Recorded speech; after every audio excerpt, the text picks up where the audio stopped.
Pernahkah kalian mengecek ramalan cuaca sebelum bepergian? Atau menambahkan sedikit garam ke dalam sup setelah mencicipinya? Tindakan sederhana ini yang sering kita lakukan tanpa berpikir panjang sebenarnya berhubungan dengan dunia statistik. Saat kalian memutuskan membawa payung karena kemungkinan hujan, kalian sedang menggunakan pemikiran statistik. Mencicipi masakan, itu adalah analisis sensorik informal yang memandu kalian untuk menyesuaikan rasa berdasarkan pengalaman memasak sebelumnya.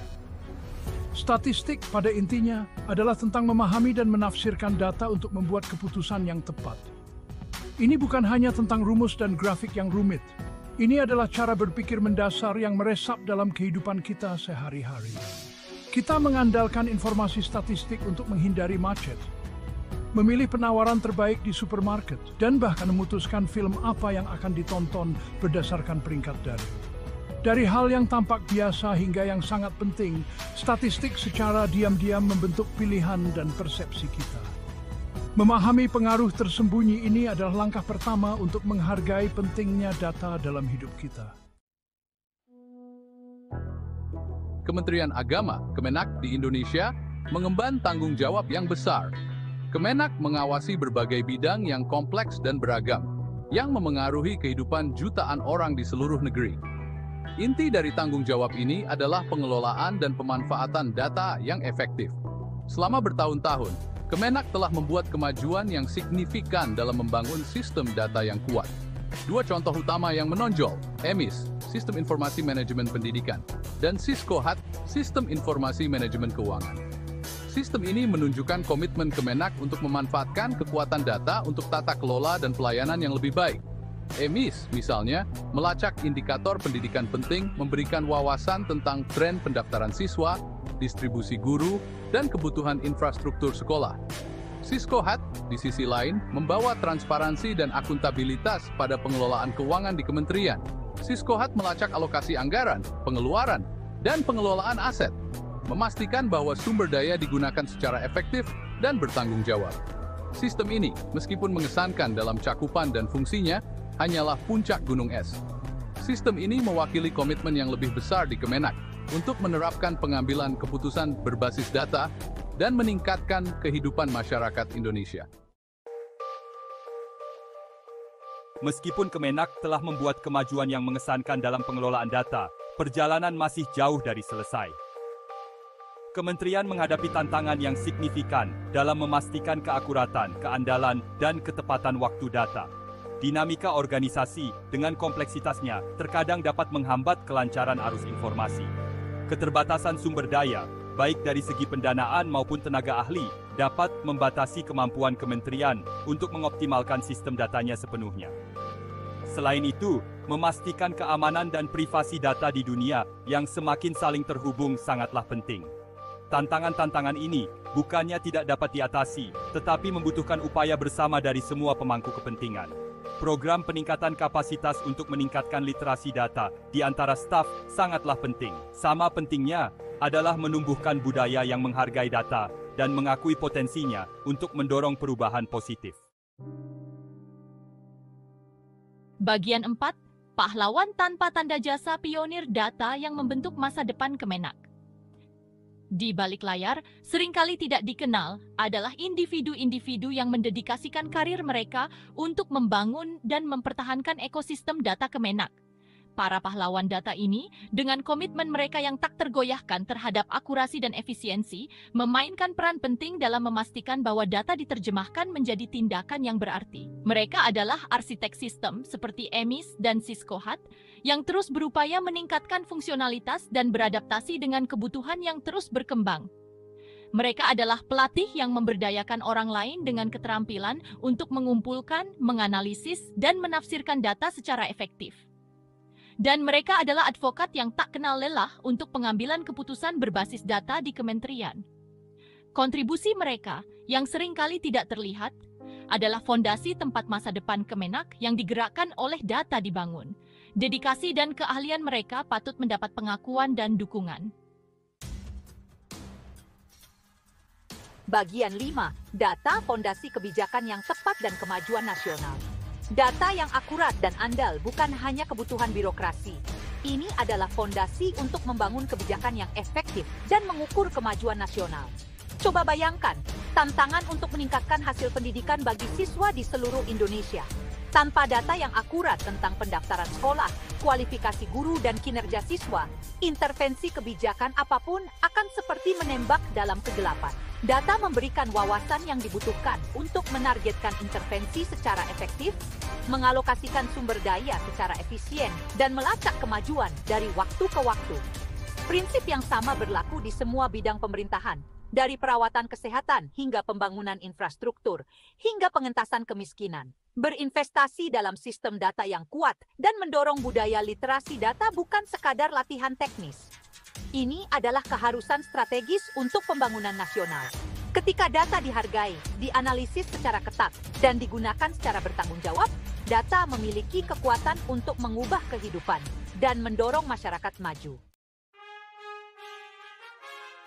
Bagian 6. Merayakan Hari Statistik Nasional, ajakan untuk kesadaran data. Hari Statistik Nasional yang diperingati setiap tahun, lebih dari sekadar tanggal di kalender. Ini adalah pengingat tepat waktu tentang peran penting data dalam hidup kita. Ini adalah kesempatan untuk merayakan prestasi ahli statistik dan profesional data yang bekerja tanpa lelah untuk memastikan bahwa kita memiliki akses ke informasi yang akurat dan tepat waktu. Lebih penting lagi, ini adalah ajakan bertindak bagi kita semua untuk menjadi lebih sadar data. Dengan mengembangkan skeptisisme yang sehat terhadap informasi, belajar menafsirkan data secara kritis, dan menuntut transparansi dari mereka yang berkuasa, kita dapat menciptakan warga negara yang lebih terinformasi dan berdaya. Mari kita gunakan kesempatan ini untuk merenungkan pentingnya data dalam hidup kita sendiri, dan untuk mengadvokasi penggunaannya secara bertanggung jawab dalam membentuk masa depan yang lebih baik bagi semua. Data yang akurat dan terpercaya adalah fondasi dari pemerintahan yang efektif. Hal ini terutama berlaku dalam mengelola pegawai negeri sipil, PNS suatu negara, yang memainkan peran penting dalam memberikan pelayanan publik. Di Indonesia, memastikan kualitas data PNS sangat penting untuk manajemen sumber daya manusia yang efisien, perencanaan strategis, dan pada akhirnya, untuk menyediakan layanan yang lebih baik kepada masyarakat. Namun, menjaga kualitas data yang tinggi untuk tenaga kerja yang besar dan kompleks, seperti PNS di Indonesia, memiliki tantangan tersendiri. Menyadari tantangan ini, pemerintah Indonesia telah mengambil langkah-langkah signifikan untuk meningkatkan kualitas data PNS. Salah satu inisiatif kunci yang dilakukan adalah pembentukan metode pengukuran baru untuk menilai kualitas data penting ini. Pendekatan baru ini bertujuan untuk mengatasi ketidaksesuaian dan meningkatkan keandalan informasi PNS, yang pada akhirnya mengarah pada PNS yang lebih kuat dan efektif. Dengan berinvestasi dalam praktik pengelolaan data yang lebih baik, pemerintah Indonesia menunjukkan komitmennya terhadap tata kelola yang baik dan dedikasinya kepada warganya. Bagian berikut akan membahas lebih dalam tentang inisiatif ini, menjelajahi latar belakang, implementasi, dan manfaat yang diharapkan baik bagi pemerintah maupun masyarakat Indonesia. Mengejar data PNS yang akurat dan andal bukan sekadar latihan teknis, ini adalah keharusan strategis. Data berkualitas tinggi memberdayakan para pembuat kebijakan untuk membuat keputusan berdasarkan informasi mengenai rekrutmen, pelatihan, dan kompensasi. Selain itu, memungkinkan pemerintah untuk melacak kinerja tenaga kerjanya, mengidentifikasi area yang perlu ditingkatkan, dan memastikan bahwa sumber daya dialokasikan secara efektif. Intinya, sistem data PNS yang kuat merupakan investasi untuk masa depan Indonesia, membuka jalan bagi pemerintahan yang lebih responsif, efisien, dan berpusat pada warga negara. Pada tahun 2022, pemerintah Indonesia mengambil langkah tegas untuk mengatasi tantangan kualitas data PNS dengan menerbitkan Peraturan Kepala Badan Kepegawaian Negara, BK Nomor 13 tahun 2022.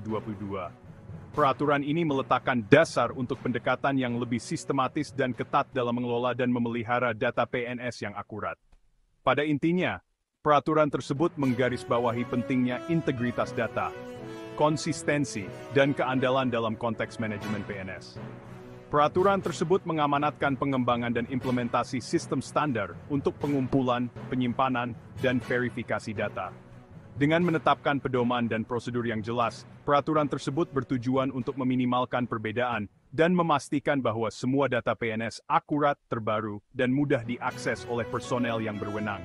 Penekanan pada standarisasi ini sangat penting untuk mempromosikan transparansi dan akuntabilitas dalam PNS.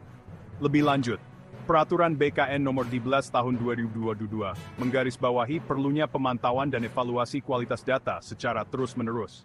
Ini termasuk pembentukan mekanisme untuk mengidentifikasi dan memperbaiki kesalahan data, serta untuk menilai efektivitas praktik pengelolaan data. Dengan menerapkan budaya peningkatan berkelanjutan, peraturan tersebut mendorong upaya berkelanjutan untuk meningkatkan kualitas dan keandalan data PNS. Pendekatan proaktif terhadap pengelolaan data ini sangat penting untuk memastikan bahwa PNS Indonesia tetap efisien, efektif, dan responsif terhadap kebutuhan warganya yang terus berkembang. Menyadari kebutuhan kritis akan data yang akurat dan andal, Suharman, Kepala BKN, secara vokal mengadvokasi peningkatan kualitas data PNS di Indonesia. Dia secara konsisten menekankan bahwa ketidaksesuaian data merupakan hambatan yang signifikan untuk manajemen sumber daya manusia yang efektif dalam PNS. Dalam pernyataannya, Suharman menyoroti dampak merugikan dari kualitas data yang buruk pada aspek-aspek penting manajemen PNS, termasuk rekrutmen, promosi, dan kompensasi. Dia berpendapat bahwa data yang tidak akurat dapat menyebabkan keputusan yang tidak adil dan tidak efisien, yang pada akhirnya merusak kredibilitas dan efektivitas PNS. Untuk mengatasi masalah ini, Suharman telah menjadi pendukung kuat dalam mengembangkan dan menerapkan instrumen yang kuat untuk mengukur kualitas data PNS.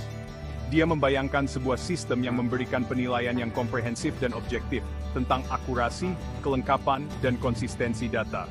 Suharman sangat yakin bahwa instrumen semacam itu penting untuk mengidentifikasi area di mana kualitas data perlu ditingkatkan dan untuk melacak kemajuan dari waktu ke waktu.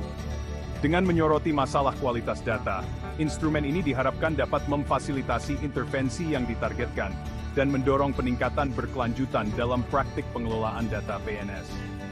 Visi Suharman mencerminkan pemahaman yang mendalam tentang peran penting yang dimainkan oleh data berkualitas tinggi dalam tata kelola yang baik dan dalam membangun PNS yang lebih efektif dan responsif. Halo teman-teman, di video kali ini kita akan membahas tentang bagaimana mengelola high performance computing dan big data di Kementerian Agama. Kalian pasti sering dengarkan kalau data itu seperti harta karun. Nah, kalau kita bisa mengelola dan memanfaatkan data dengan baik, pasti banyak manfaatnya, termasuk untuk Kementerian Agama. Yuk, kita bahas langkah-langkah pentingnya agar data yang ada bisa bermanfaat untuk masyarakat. Ngomongin data besar, kita perlu aturan yang jelas. Kebijakan nasional tentang high performance computing dan big data itu penting banget. Ini jadi panduan Kementerian Agama dalam mengelola data, termasuk tentang data governance. Dengan aturan yang jelas, pengelolaan data besar bisa dilakukan dengan baik, transparan, dan bisa dipertanggungjawabkan. Seperti membangun rumah butuh pondasi yang kuat. Sama juga dengan mengelola HPC dan big data. Struktur organisasi yang kuat di tingkat nasional itu penting agar pengelolaan data bisa berjalan dengan lancar. Dengan adanya struktur organisasi khusus untuk HPC dan big data, pekerjaan jadi lebih teratur, koordinasi lebih mudah, dan akhirnya pengelolaan data jadi lebih efisien. Data di Kementerian Agama itu spesial, teman-teman. Ada informasi penting yang harus dilindungi. Makanya, Kementerian Agama harus memastikan setiap data yang dikumpulkan dan digunakan sudah sesuai dengan aturan dan standar yang berlaku, seperti HIPAA untuk data kesehatan atau GDPR untuk data pribadi. Ini adalah bentuk komitmen kita dalam menjaga keamanan data. Teknologi big data itu terus berkembang loh. Makanya, Kementerian Agama perlu bekerja sama dengan lembaga penelitian, termasuk universitas, untuk mengembangkan teknologi big data yang sesuai kebutuhan dan melatih orang-orang menggunakannya. Dengan begitu, kita bisa membangun sistem big data yang kuat dan berkelanjutan. Bayangkan kita membangun jalan tol agar data bisa mengalir dengan lancar. Nah, investasi untuk memperkuat infrastruktur teknologi informasi itu seperti membangun jalan tolnya. Kementerian Agama perlu infrastruktur yang kuat untuk mengelola data yang banyak dan rumit. Selain itu, keamanan data juga harus diutamakan. Data Kementerian Agama punya potensi besar untuk meningkatkan layanan publik, terutama di bidang keagamaan. Kerjasama dengan universitas dan lembaga penelitian yang membutuhkan big data dalam pengumpulan data bisa dilakukan. Data tersebut bisa digunakan untuk berbagai hal, mulai dari menyebarkan informasi keagamaan yang lebih tepat sasaran hingga meningkatkan kualitas layanan haji dan umrah. Memanfaatkan big data bukan hanya tugas pemerintah, tapi juga kita semua. Kementerian Agama perlu meningkatkan pemahaman masyarakat tentang data. Dengan pemahaman yang baik, masyarakat bisa mengerti pentingnya data, cara mengaksesnya, dan bagaimana menggunakannya untuk kebaikan bersama. Itu tadi beberapa hal penting dalam mengelola high performance computing dan big data di Kementerian Agama. Dengan melakukan hal-hal tersebut, kita bisa memastikan data besar dikelola dengan baik dan bermanfaat untuk masyarakat, terutama umat beragama di Indonesia. Terima kasih sudah menonton, sampai jumpa di video selanjutnya.